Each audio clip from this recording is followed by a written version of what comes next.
Any way you slice it, sign me up for it. Take my money. Heavyweight boxing is great right now.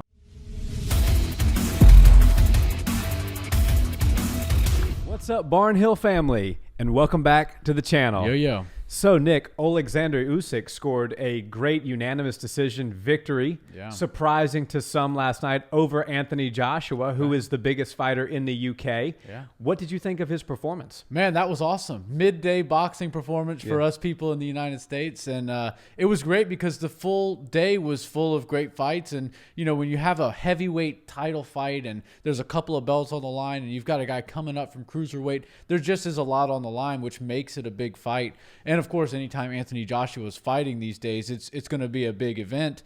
The English crowd loves him. They know he's going to come and put on a great show. We've seen him deal with adversity before. Last night he had to deal with a little bit more, and Oleksandr Usyk showed us that he might be the undersized heavyweight in the Big Four, Big Five, but he's definitely one of the most skillful boxers in the heavyweight division. Yeah, well, just like the real deal, Evander Holyfield showed us that if you're undersized but over-skilled, you can make up for the size differentials and really make some waves in the heavyweight division. Exactly. I was really impressed with Oleksandr's ability to get inside on Joshua. You know, the talking points last night were Joshua's got a 4 or 5 inch reach advantage. He's got a 2 or 3 inch height advantage. And we know Joshua has got a very good jab that he's very active with, and he throws it a lot. But I think Usyk did an incredible job of timing that jab and slipping it and throwing a lot of feints of his own, and also being a southpaw. It's very important to win the battle if you're going against an orthodox fighter of whose foot is on the outside.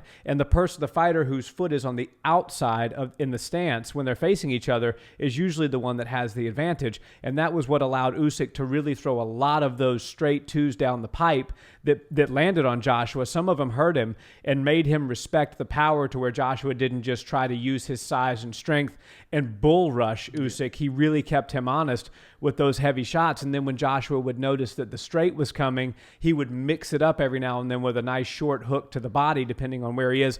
Beautiful footwork, beautiful slipping. And he showed the blueprint for how to effectively beat a larger boxer who's an opposite stance fighter than you. Yeah, and it was really a classic Lomachenko team style clinic of a southpaw guy fighting an orthodox fighter, and you got these stances that, you know, they're always colliding with each other, and headbutts can happen a lot. But when you have your opponent constantly thinking about the outside foot, as they should, they tend to forget about protecting themselves sometimes, and that's when you can score some shots on them. And, you know, Oleksandr Usyk just did it perfectly. He looked like a massive version of Lomachenko. Yeah. Moved a little slower than Lomachenko, of course, but that's because he carries so much weight. He looked really good. And I don't want to take away from AJ. You know, AJ has made a lot of improvements over the past few years in his career, because I think for the first 15, 16, 17 fights, he was one of those guys that was just heavy-handed, and he was way outclassing these guys that maybe didn't belong in there with him. But now also very marketable, so he was getting the favorable opponents. Right, exactly. The promoters loved him. He's a promoter's dream. I mean, still is, but it was time for him to step up to the next level of competition, and we realized that he is a great fighter, but he's not the best fighter in the world at heavyweight. And there's some guys like Oleksandr Usyk who are starting to bring their name into the category of saying, you know what, I think I can beat these guys. They might be a little bigger than me, but I'm a lot faster than them, and I'm more skilled. And, you know, the most coveted title in all of boxing and all of sport is the heavyweight title. And when these guys who are cruiserweights and they're able to move forward, they can jump up the weight classes and they can move forward like that. It's really impressive. So I felt like the fight was fun. The fans definitely got a great, exciting matchup, and I can't wait to see what Oleksandr Usyk does next, because I don't really see a rematch being necessary for Anthony Joshua next. Yeah, you know, well, so it's very interesting. He's kind of in an interesting predicament right now because he has the automatic rematch clause. Anthony Joshua also just signed a lifetime agreement with Matchroom Boxing and Eddie Hearn, which to my understanding means that he is with them until he retires, until he's had his last fight. He is committed to Matchroom. So it's very interesting. And Eddie Hearn said last night, point blank, we have the rematch clause. We want the rematch. However, Anthony Joshua needs to show us something different if he wants a different outcome. I believe this is not an Andy Ruiz type of situation whereby he got blasted with a couple of big shots by a very strong guy.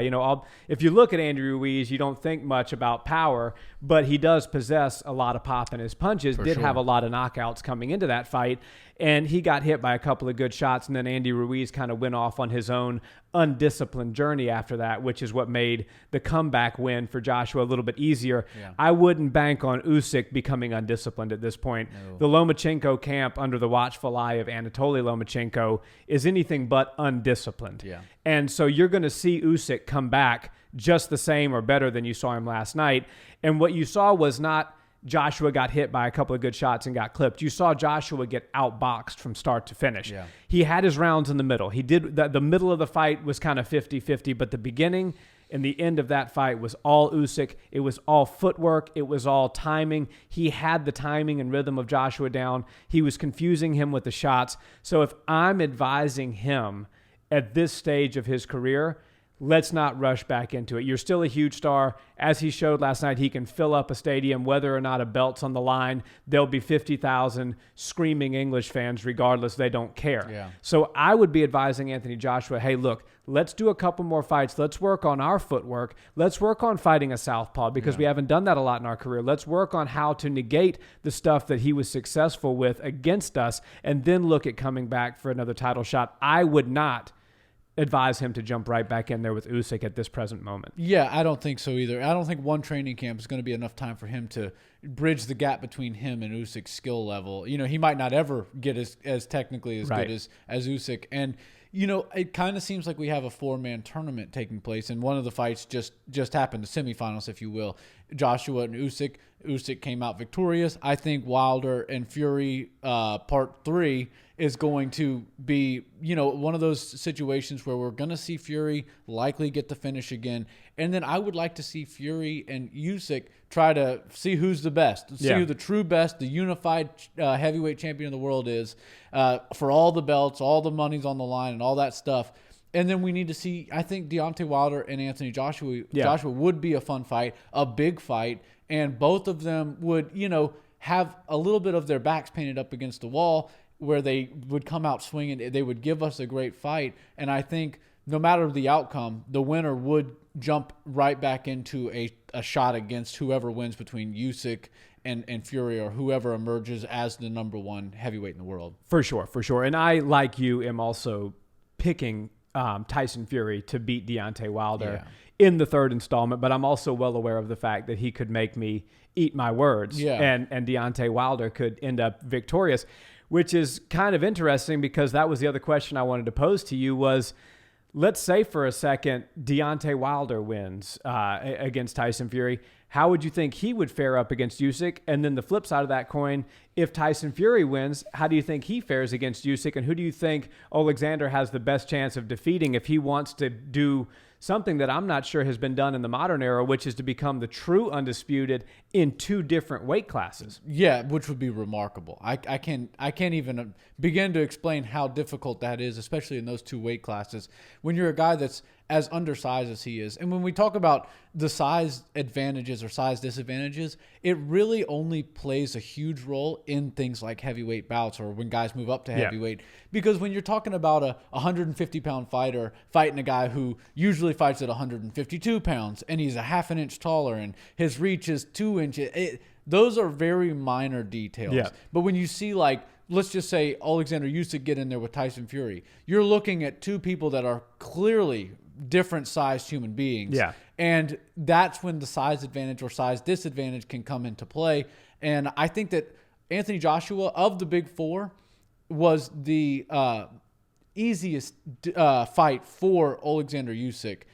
I think Deontay Wilder would be a little bit more difficult. He'd have to be more evasive and couldn't get cracked because Deontay has more power than Joshua. And I think Tyson Fury is just so good at using his range and his long, lanky arms that I think Usyk would have a hard time getting inside. He is fast, but Tyson Fury is also fast, and I don't think he'd be able to close the gap and make it an inside fighting match. You know, he's not really an inside fighter. He's kind of a long outside fighter himself. But when you're fighting Tyson Fury, you kind of have to bulldoze yourself in Mike Tyson style, get inside and try to get past those long arms.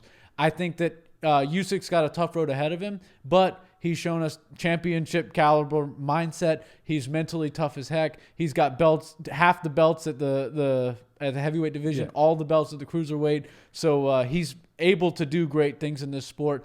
I'd like to see these guys pair up as many different ways as we can, as many different times as we can, and keep filling out arenas all over the world. Hopefully one in America soon so we can go check it out. Absolutely. Yeah, the October 9th showdown, Wilder Fury, is going to be here in the States, Vegas, I believe. So that's going to be fun. Yeah, and I think you're absolutely right. Winner versus winner, loser versus loser. Let's keep those four together. Yeah. It's exciting any way you slice it. If if Deontay Wilder upsets Fury, then you get your Fury versus Joshua matchup. If what I think is going to happen happens and Wilder is defeated, then you get Wilder Joshua, which everybody's been talking about for a while, and you get Fury Usyk. Any way you slice it, sign me up for it. Take my money. Heavyweight boxing is great right now. Yeah, it absolutely is, and this has been a great fight week all in all. For sure. Guys, thanks so much for watching this video. If you've enjoyed the content, a like, comment, and subscribe is always much appreciated. And if you listen to audio podcasts, check the Barnhill Brothers out there as well and leave us a review if you could. Have a wonderful day, guys. Peace.